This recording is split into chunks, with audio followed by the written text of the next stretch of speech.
Okay, we are recording. It is noon. We are live. Okay, so welcome to Senior Seminar. We are starting our first FE topic based on what everybody voted on as their sort of number one topic, which is mechanics of materials or mechanics of deformable bodies. Couple quick announcements. That written assignment on licensure was due today. I looked and just about everybody had submitted it, a couple hours ago. So hopefully you got that in. Let's make sure everybody's clear on how we're going to do the FE quizzes. So we're going to have an FE style quiz after this lecture that's going to be due next week. The quizzes are not going to be graded in the sense that I'm going to assign your grade based on how well you do. It's more about whether or not you give it an honest effort. I want this to be a teaching tool. So if you do the quiz and give it an honest effort, you'll get 100 on the homework. That's not the problem. Just do the quiz. So even if you get every question wrong, that's fine. But I don't want you to be freaked out about the grade in the class. I want you to treat this as an honest teaching tool. Okay. So I thought long and hard about how to split this topic up, and mechanics of deformable bodies is a big topic, and we truly only do have 50 minutes because I have class at 1, so we can't go on like we did when this class was a little bit later in the day. So we're gonna get right into it. I've split it up into 3 topics. So we're gonna do axial loads, we're gonna do torsion, and we're gonna do bending stress today. And then on next week we'll do shearing stress, we'll do more circle, and then if we have time, we'll do thermal. We'll do thermal loading. So let me get right into it. So let me talk a little bit about our first topic, okay? Because like I said, I'm going to jump right into it. I'm going to stop the share for a second. So you all should be able to see me on the camera. Here I have my little, rubber I-beam, mock-up you all seen me use in class before. So what we're going to do is we're going to look at this member, and we're going to investigate the stresses that you get when you load it certain ways. So for instance, when you twist it, when you bend it, and what have you. And so the first thing that we're going to do is we're going to look at whether or not it is axial load when you yank it, either yank it in tension or press it in compression. Okay. Now, when we do this in class, we go through and we have like a calculus-based approach. We're integrating things and all that stuff. This is the FE exam. It's the fundamentals of engineering exam. It's not going to get too terribly complicated. So we're going to keep it simple. Okay. So what do I mean by simple? Okay. Well, here's a bar and I'm yanking on it. That bar has a length a length L, and I'm yanking on it with some load P. So I'm yanking on it like this. Okay. Well, this formula, I know it might look magical, it's really not, because it comes from really 3 basic places, okay? Let's start off with stress, okay? If I take a member and I load it with 100 pounds and it has a cross-sectional area of 2 square inches, what's the stress? It's 50 psi because it's just 100 divided by 2. Force over area, okay? That's 1. Number 2, Hooke's law. Stress and strain are related by Young's modulus. Now, you all have had me for, most of you have had me for, like steel design. Let's pop quiz the chat. What's the Young's modulus for steel? I told you I'd burn that number in the back of your head by the time you got out of here. What's E for steel? There we go, 29,000 KSI, that's right. Okay, so we have our Young's modulus for steel. So Young's modulus relates the applied stress and the applied strain. And what is strain? Well, remember, strain is the change in length divided by the original length, right? So what do? I take Young's, or my Hooke's law, stress equals E times strain. And I say that strain is the change in length over the original length. Stress is P over A, right? And so I have this expression. What do? I just solve for the delta. So multiply both sides by L, divide both sides by E, and I get PL over EA is the deflection. That's it. That's all that formula is. Just the deflection is PL over EA. So if you have a bar and you yank on it, you want to know how much it stretches, right? So that bar is going to get longer. You want to know what that deflection is. PL over EA. It's that simple. Okay. And typically, what you'll find not only in Engineering 216 but on the FE exam is problems in like with axial load involving just rearrangement of this stuff. Maybe here's some parameters solved for the stress, or here's the parameters solved for the strain. It's all just taking these formulas and rearranging them and solving for length or solving for area or solving for whatever. That's basically it. Now, I've got a little bit more on this slide. The first thing I have is Poisson's ratio.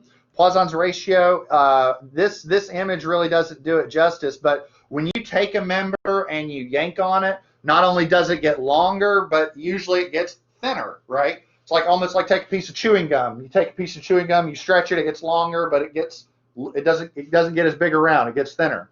And the ratio of that, how much thinner it gets versus how much longer it gets is called Poisson's ratio. And so I just have that on there. Also have factors of safety. I think by now, regardless of how you feel about Engineering 216, you should be pretty comfortable with factors of safety. They can show up in deformable problems, and also just make sure you have a general understanding of the stress strain curve. But I'm going to rock and roll. I want to get right through this stuff, and so let's just jump right into it. Okay, first example.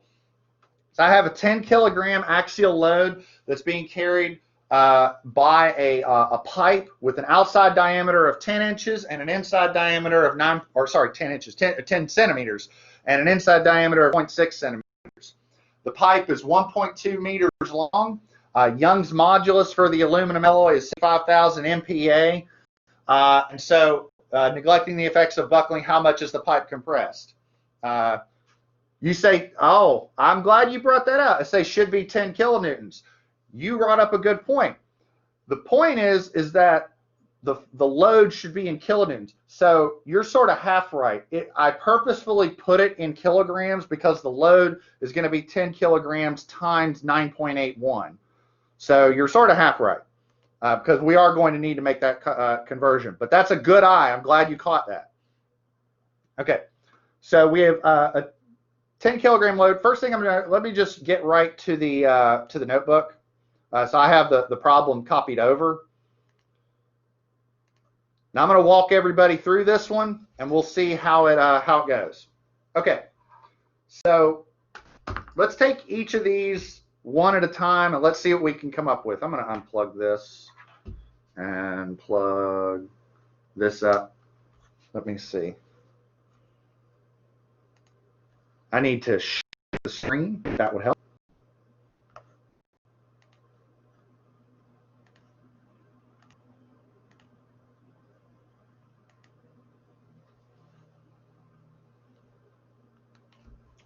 Okay, so everybody should see the problem here on the screen. We're going to chug some stuff out. Now remember, here's our formula. Delta equals PL over EA. Okay. Now, there's really one thing that could trip you up on these problems, and that's the units.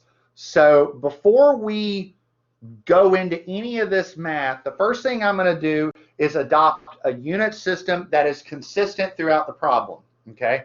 And so usually what I do in mechanics of deformable bodies problems is I ask myself what is going to be my unit for force and what's going to be my unit for length, because everything else is built on that. Okay.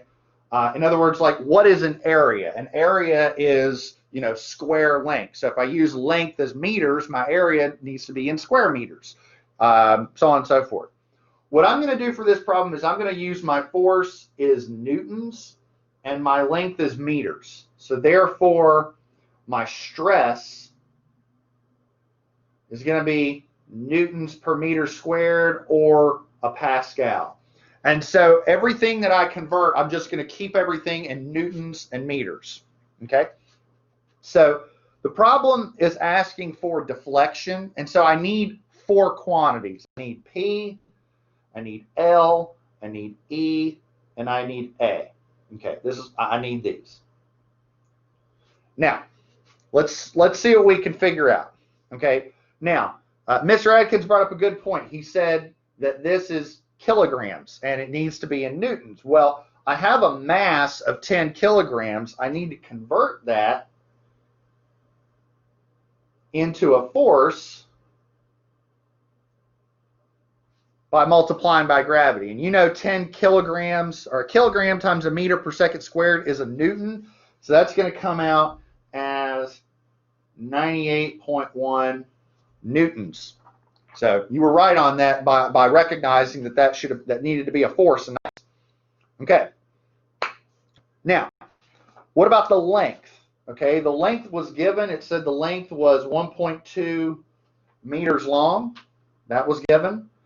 What about Young's modulus, E?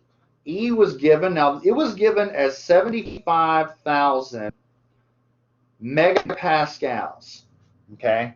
Now, look up here. Our base unit for stress is pascals. This is given in megapascals. Well, this is where you got to recognize what is that M. That M is times 10 to the 6. So actually E is 75,000 times 10 to the 6 pascals. Now, just remember, E values are huge, right? And that's okay. Like think, the E value for steel is 29,000 kips per square inch. That's 29 million pounds. That's a big number. E values, they can be big. That's okay. Now the area, I don't know the area off the bat, but I do know what the problem gave us. The problem said that we have a pipe. So here's the pipe. Forgive my artwork. That's the best you're going to get. Oh, God. Maybe I can do a little better.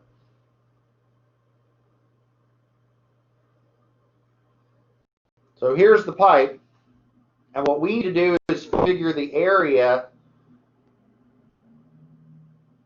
of that shaded region. Okay. This dimension is 10 centimeters. This dimension is 9.6 centimeters. Now, I'm going to rewrite that in meters.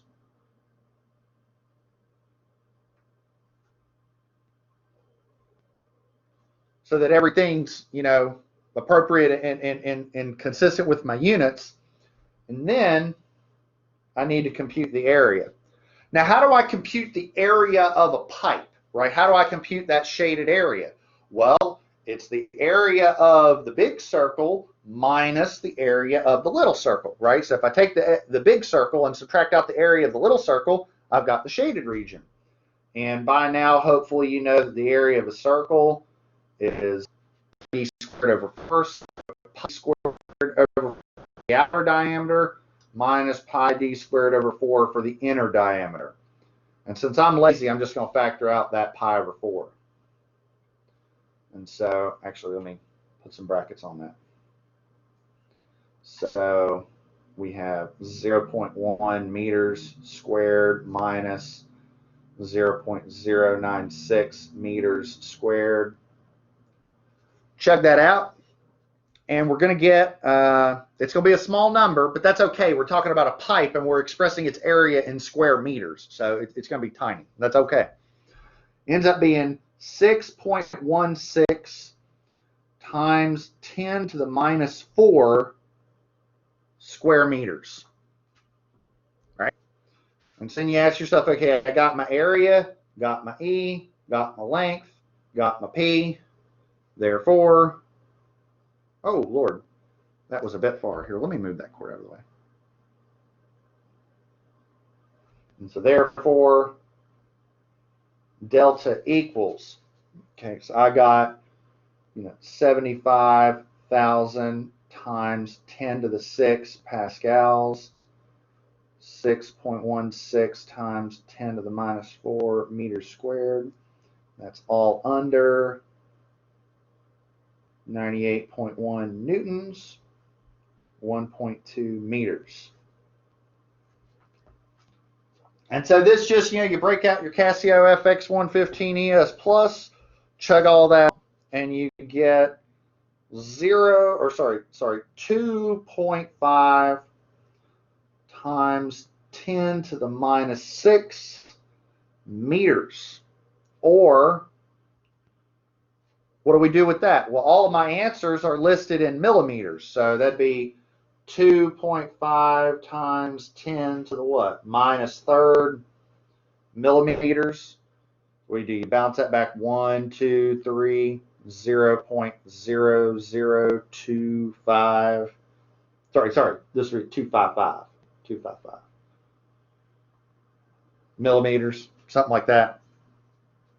Let me rewrite that.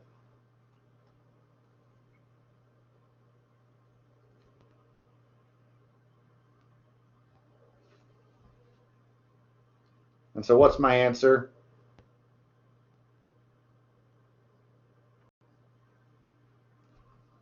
B.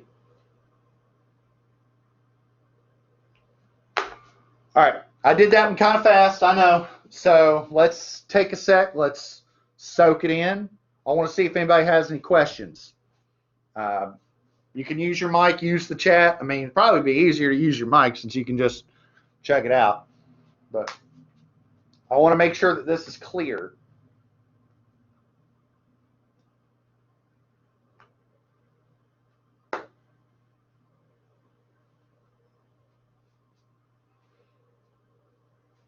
One thing I'll mention while you all are probably copying some of this down, if you go onto Microsoft Teams and you go on the top of the screen, you'll see something called the course notebook. If you open that up and go into the content library, you will see all of these markings that I've got on the screen. I'm doing this inside the class notebook that everybody can access. So everybody in the class has access to this.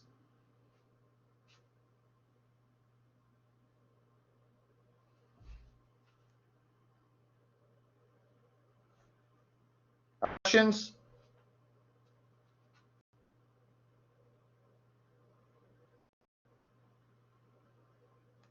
All right.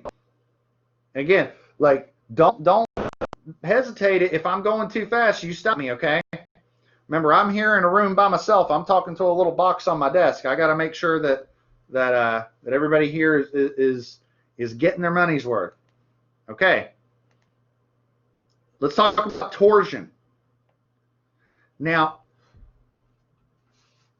I want to look here on the board here. I've got this formula here. This tells us how much a bar lengthens axially if you yank on it. This formula tells us how much a bar twists if you apply a torsional load. When you take mechanics of deformable bodies, typically you cover torsion right after you cover axial loads because they're so similar in their mechanics, right? I mean, what do we have here? A deformation equals an applied load times a length divided by. We have A and J, those are section properties. We have E and G, those are material properties. The math is very, very similar. It goes very, very well together. Now, the thing about torsion is you have to be very, very careful with the stresses, okay? In other words, let me sort of see if I can draw this out. If I have a member, let's say it's a circular member, and I yank on it with some load, I get the same even constant stress across the entire section. But if I take a member and I twist it, and I look at its response, what happens is when I twist it, I get zero stress in the middle, and the stress increases as I go outside. So when I twist a member, there's zero stress in the middle, and the stress linearly increases from the outside. So like if I have let's say this marker, if I take this marker and I twist it, the largest stresses from twisting are on the outside, right? The inside, the center, doesn't see any stress at all. One of the other things that you will find here, let me pull my slide up. One of the other things that you'll find whenever you do torsion problems in mechanics, torsion problems will always be problems involving a section that is circular, okay? Circular cross sections don't warp, okay? What do I mean by warping? Let me see if I can pull this up on the screen. So here I have an I section. So this is obviously not a circle. If I take this section and I twist it, okay, I don't know how well that's coming up on the camera, but you can, I've really got this thing twisted. It's actually deforming like in and out of the plane. Like, I don't know if you can kind of see how the flanges are sort of dipping in and out, how like one's going one way and one's going the other way. Anything that's non-circular tends to warp, and we don't like that in a lot of our engineering applications. So whenever you see something in mechanical land that's designed to be twisted, chances are it's circular. It's either a shaft or a pipe. Okay. Now, from a math perspective, when you compute your angle of twist, it's TL over GJ. So you need the torque, the torsion that you're applying. You need the angle or the length. You need G. G is a material property. So if E is your elastic modulus, G is your shear modulus. It's either given or you can compute it. You take E over the quantity, or 2 times 1 plus your Poisson's ratio. Your shear stress, it increases from the center. So here, if you look here on the bottom here, right here, 0 shear stress in the center, maximum shear stress on the edge. So this edge, this outer edge, has the most shear.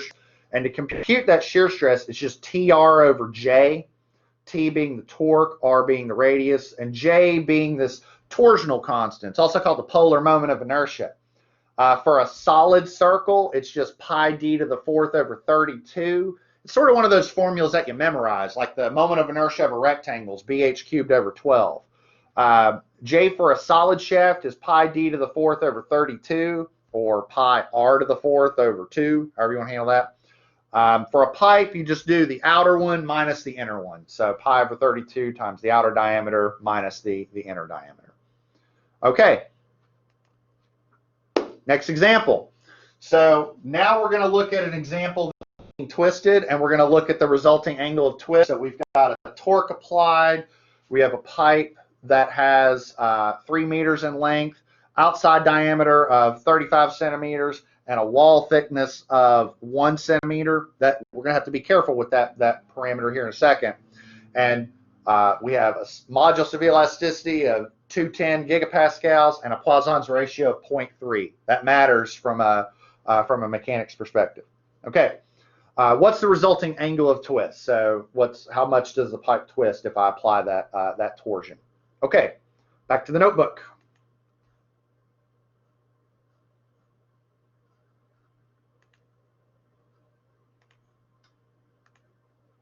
I wish there was just a quick button to do this, but there is not.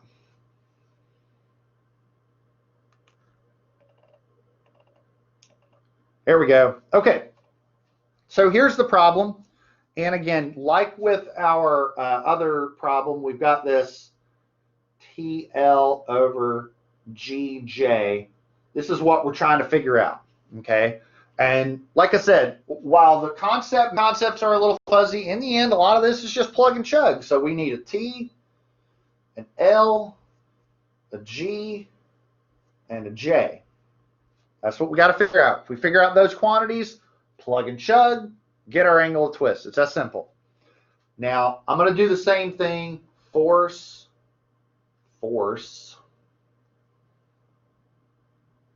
is a Newton. A length is a meter. Let's go ahead and handle that. So what do we know from the problem? Well, we know the torque. We know that.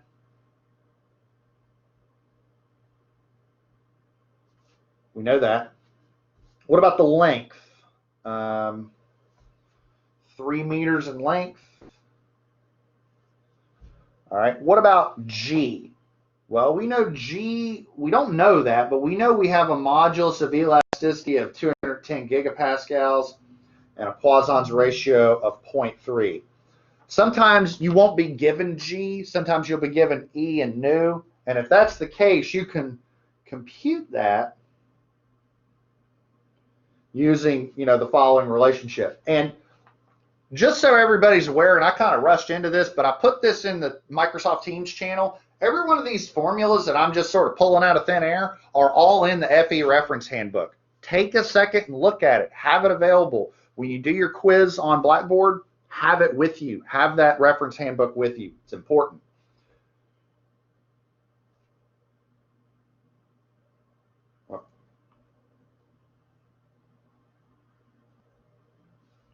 And then this is 210 gigapascals.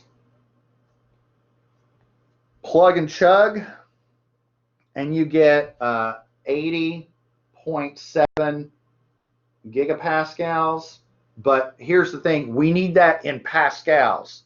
The giga prefix of mega is times 10 to the 6, giga is times 10 to the 9th. So 80.77 times 10 to the 9th pascals. All right, what about J?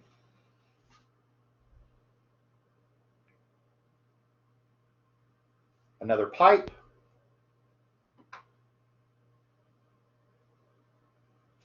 We know the outside diameter is 35 centimeters. Well, what this problem told us is that the outside diameter is 35 centimeters and we have a wall thickness of 1 centimeter. Be careful about this, okay? The outside diameter is 35 centimeters. The wall thickness 1. That does not mean that this is 34 centimeters. It's 35, but you come in 1 wall thickness on either side, so it's 33. Okay, 33 centimeters, or, 0.35. Uh-oh, I heard something. Yes. Wait, so how did you get that 33 centimeters in the middle? Sure. So here's the pipe, right? Okay, this dimension's 35.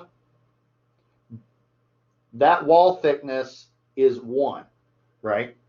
So if here's the pipe, if I know this dimension is 35,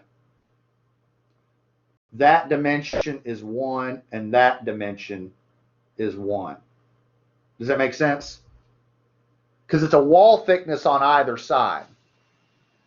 Yeah, I get it now. Yeah, that's easy to get tripped up on these problems because you get so far into the torsion formula and you put 34. See, because it's a wall thickness, you have to cut your inner diameter is the outer diameter minus 2 thicknesses. I'm going to erase these up. Does that make sense? Yeah, it does. Thanks. Oh, no problem at all. All right. Now this is a pipe. So J for a pipe is pi 32 d naught to the 4th minus pi over 32 inner to the 4th. And you can just factor out the pi over 32. And so we have 0.35. I had 35 centimeters here. That's 35 meters. So meters to the 4th minus 0.33 meters to the 4th. Okay. When you chug this out, you'll get, and it's a tiny number. Again, it's okay. That's the thing with metric is that metric's easier to convert back and forth, but a lot of times in mechanics, like you either have really, really big numbers or really, really tiny numbers. That tends to happen a lot with metric, and that's okay. 3.089 times 10 to the minus 4th meters to the 4th. And so I got my T, got my L, got my G, got my J. So the angle of twist is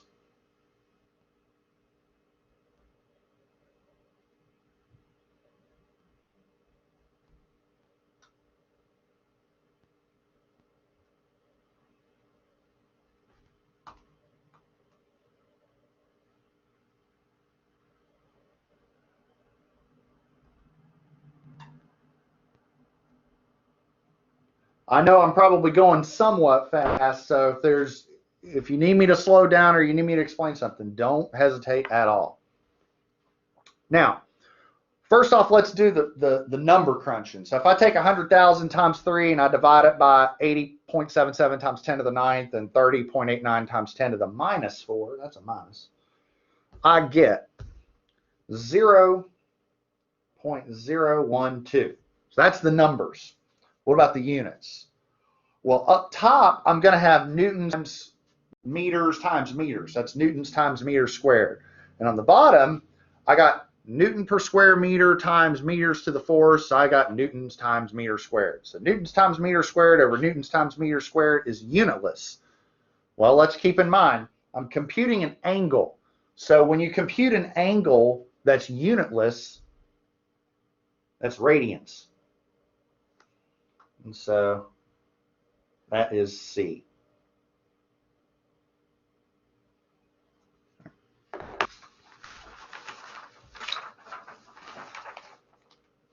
I'm going to give everybody a sec on this. Give everybody a sec to copy this down. And again, I know I'm going fast. I want to make sure I'm covering all these topics, but don't hesitate. If you've got any questions, please, again, I'm talking to a little box in my office, so.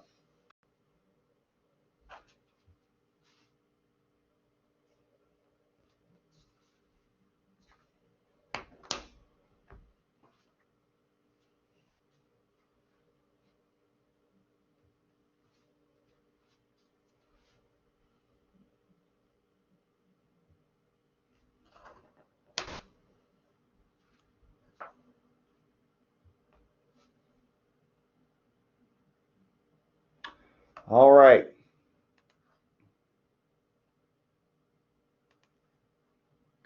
Okay.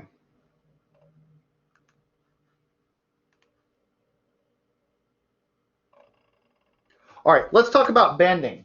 Okay, so first off, of the 3 topics that we're covering today, I'm hoping, just based off of what we've done in concrete and steel, and I know most of you have had concrete and steel with me, that the bending stress should be something that you're fairly familiar with, right? So you have a beam, right, and that beam has some load on it, so you can take that beam and compute the shear diagram, maybe take that beam and compute the moment diagram. For those of you that are in structural analysis right now, that's coming here soon because we're currently doing trusses, and after that we'll do shear and moment diagrams. So you have your beam, you could have your shear diagram and your moment diagram, and so let's say that right there, that's your maximum moment. So that's going to be your M. What about the remaining stuff? Well, in order to determine bending stress in a beam, we have the following formula: sigma equals my over I. So here's a beam. I take that beam and I bend it. What this tells me is that whenever I bend a beam, I get 0 bending stress along the centroid. But as I get away from the centroid, I either experience compression or tension, depending upon how the beam's bent. So if it's being bent like this, it's being bent in a smiley face fashion.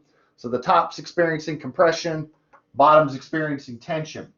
And so I have this sort of expressed right here. So your y distance is measured from the centroid, and then your stress is linear. So my over I, and I is your moment of inertia. Now, if you have a really, really simple shape, your moment of inertia, like let's say it's a rectangle, it'd be just BH cubed over 12. If your shape gets a little more complicated, you got to break out the parallel axis theorem. Remember, in concrete design, we'd set up the table, the A, the Y, the AY, I naught, all of that. Keep in mind, this is the FE exam. So because it's the FE exam, there's not a major chance that you're going to have to do some super complicated moment of inertia. I'll say this, a very common problem on the exam, though, is determining a centroid. I mean, I could almost bet money that everybody who takes in this class who takes the FE exam is going to have to compute a centroid. But we can look at that later when we look at statics or whatnot. Centroids are simple. They're just you know, once you learn the process, it's plug and chug. Okay.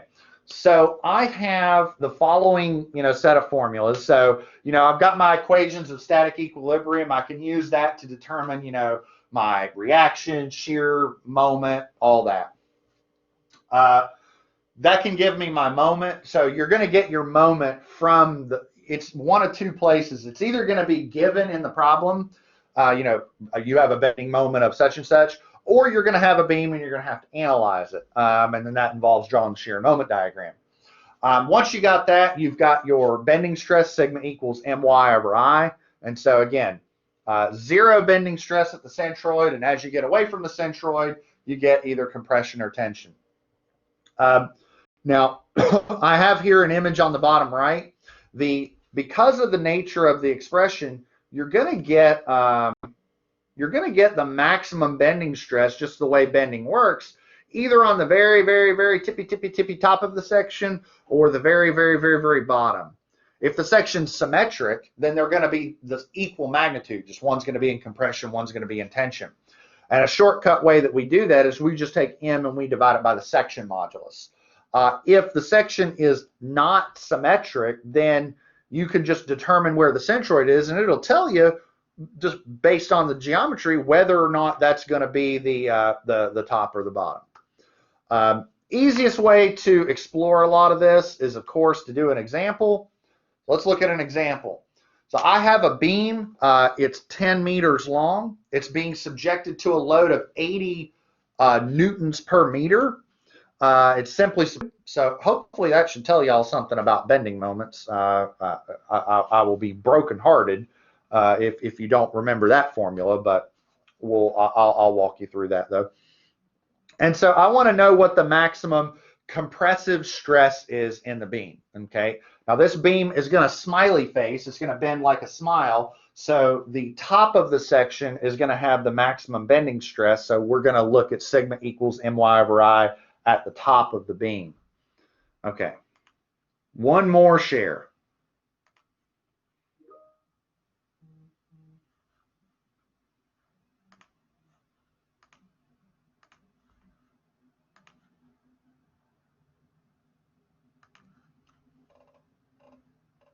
All right.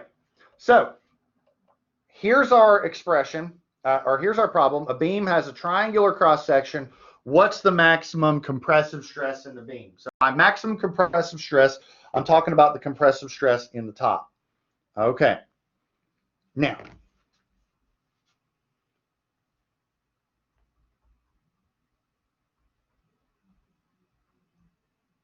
so that's what we got to figure out. Okay. Let's start off with the M. Now, I got a simply supported beam with a uniformly distributed load. In order to determine the maximum moment, I'm going to take that load, that W, that W, multiply it by L squared and divide it by what? You folks who had me for concrete and steel, you ought to remember that one. I'm going to ask you all. The maximum moment's WL squared over what? There we go. WL squared over 8. And for those of you that are instructors now, don't worry. We'll derive that later on. So 80 newtons per meter times 10 meters squared over 8. So 10 squared is 100. 80 divided by 8 is 10. So that's going to be 1,000 Newton meters. Okay. Now, let's look at this triangular cross section. I can do better than that.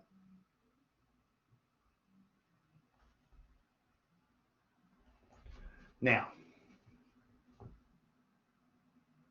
this is 10 centimeters. This is 10 centimeters. That entire length on the bottom is 12 centimeters. So I'm going to show you how I'm going to handle this. First thing I'm going to do is I'm going to split this up because it's an isosceles triangle. I'm going to split it up right down the middle into two right triangles. So if I split that down, this becomes 6. This becomes 6. Now, if that's 6 and 6 and the diagonal is 10, can anybody look at that triangle and tell me how tall it is? What is the height?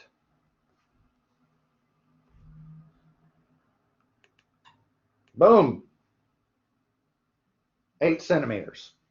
So for this triangle, I propose that the height is 8 centimeters or 0.08 meters.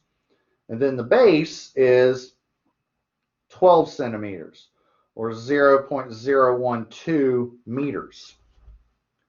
Now, let's handle a couple of things. Okay? Let me redraw my triangle over here. I propose that's the centroid. Let's just say for the sake of discussion that my drawing is perfect and accurate. This is the bending stress profile. That's the centroid. Oh, you're right. Yep. 1, 2. Thank you. Okay. All right. So here's my centroid, and I propose my bending stress profile is going to look something about like that. So this is in compression. This is in tension. Okay. So my maximum compressive stress is right here. That's what I'm trying to figure out. That's what I'm trying to figure out. Now, if this dimension here is H, what is Y? What is that dimension?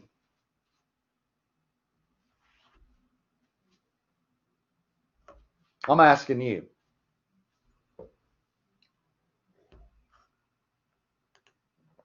Two-thirds of H, exactly right. So 2/3 H, so 2/3 of 0.08 meters. And so that's, you plug and chug that out, you'll get Y is 0.0, I think it's like 533 meters, something like that.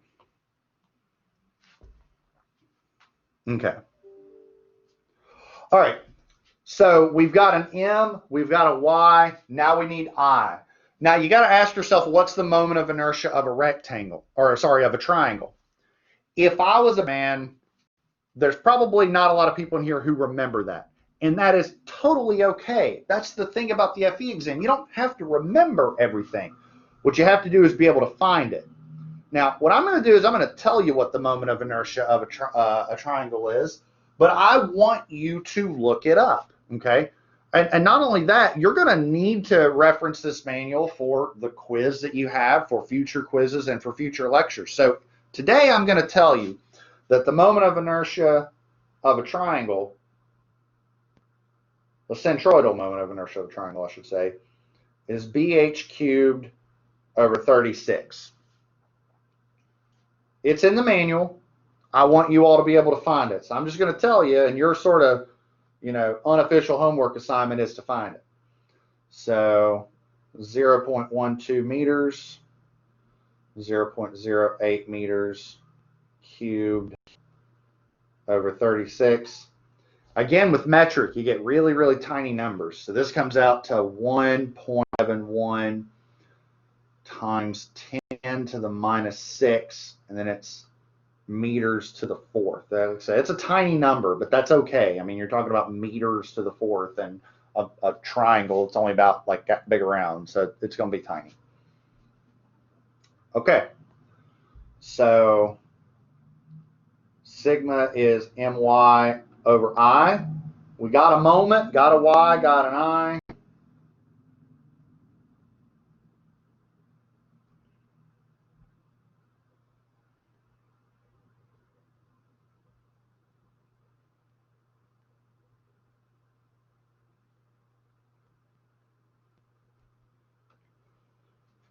plug and chug that out, you're going to get 3.12 times 10 to the, I can roll that.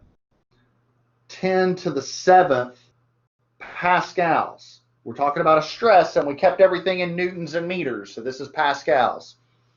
So if you look at all my answers are in megapascals. So if I want to write this in megapascals, mega is times 10 to the 6.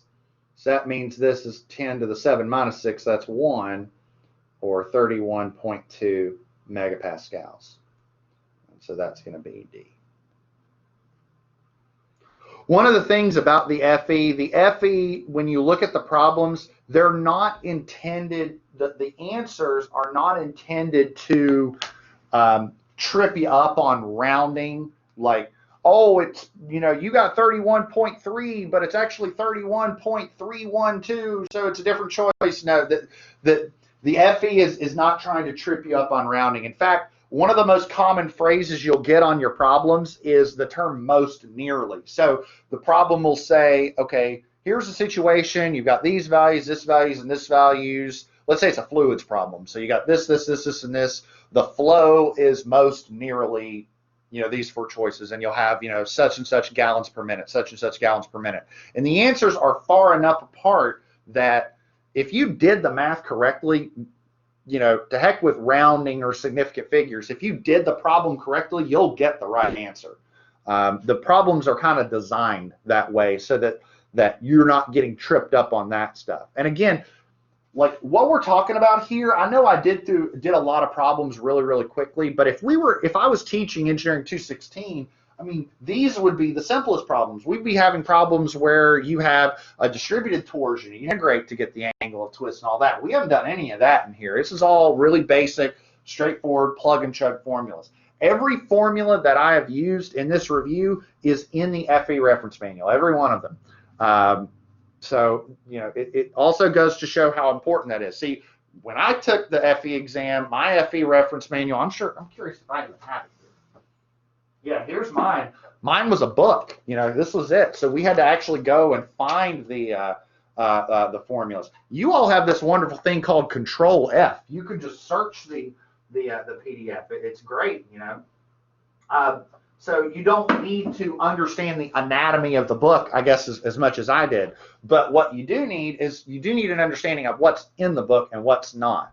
I also think that it's a good idea to have some formulas, I don't want to say memorized, but for example, like the centroid of a triangle, you know, you should know that that's a third of the way from the big end. If you know that you know, you've got an edge over people who can't remember that and they have to go and search it. So some of the simple stuff you should remember. If it's a bit esoteric, it's okay to look it up. All right, I'm going to turn the share off.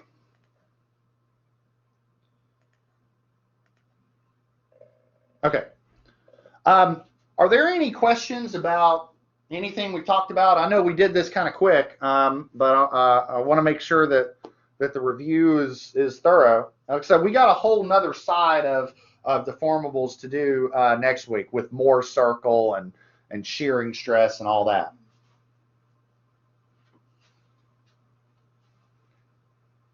Any questions anybody has?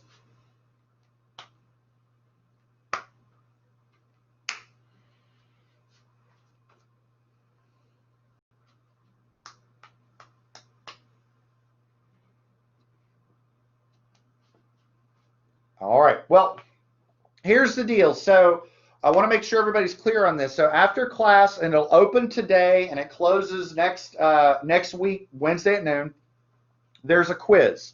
It's a 5-question quiz, and I'm giving you 20 minutes on it. Is the FE handbook 400 plus pages? It actually very well might be, but that doesn't mean that you'll use the whole thing. So for example, the FE reference handbook contains source material for every discipline. So you'll find the math section, the mechanics and materials section, the econ section, but then there'll be a section on chemical engineering or a section on electrical engineering. You all won't use that at all. There is a section dedicated solely to civil engineering. And there, I mean, when you're flipping through the civil engineering section, everything there is going to be very relevant. You're going to see like soil phase diagrams, air, water, and solids. You're going to see horizontal and vertical curves. You're going to see concrete design, steel design. You're going to see like fluids, like Darcy Weisbach, all that stuff. All that is all in that one section. But while that section's incredibly important, there might be 100, 150 pages that you never look at. For example, I believe that there's a section on chemistry still in the reference handbook, but chemistry is no longer a delineated topic on the exam, so you don't have to worry about that. Like, you need the chemistry for the environmental stuff, but not for a dedicated topic on the exam, at least anymore. Y'all got off lucky. I had a chemistry topic. I had electricity and magnetism too on mine, so. I had thermo on mine too.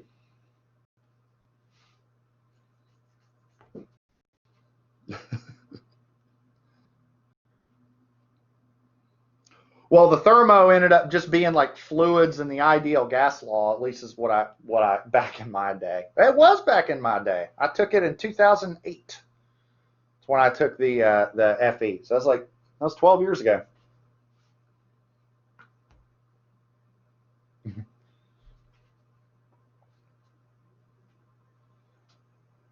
What, thermo?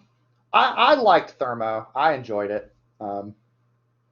I enjoyed the first half of it. I didn't enjoy the second half of it. Circuits, I never took circuits, but I took physics too, and we covered, series, parallel, basic stuff. I was much more interested later on. The two regrets I have is that I never took a circuits course and I never took a course in finance. I always wanted to take one of those. I never did. So. Are there any other questions about the FE? Because I have statics at 1, and so I want to, but if there's any questions, any quick ones, I can probably chug them out.